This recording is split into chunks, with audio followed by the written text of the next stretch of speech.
Hi everyone, there's been a report of a 6.4 magnitude earthquake in Canada. It was downgraded from a 6.7. I believe that was the Richter scale down to the moment scale.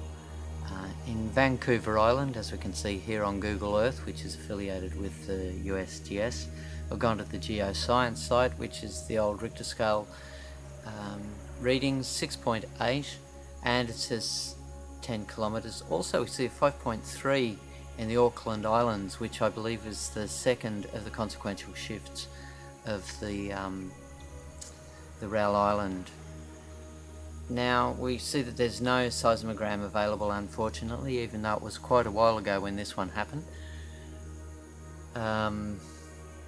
Okay, so we're looking at the Auckland Islands one now, which I believe there will possibly be one more from this, and that will be in the middle of the two islands, close to Wellington, possibly.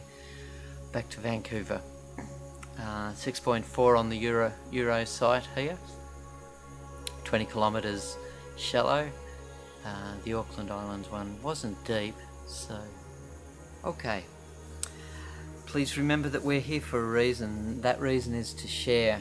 We're to learn as much as we can, and then to share from the heart. Love is the highest of all the sharings that we can do, and it's really cool when somebody can share that. Thank you so much for being here. Take care.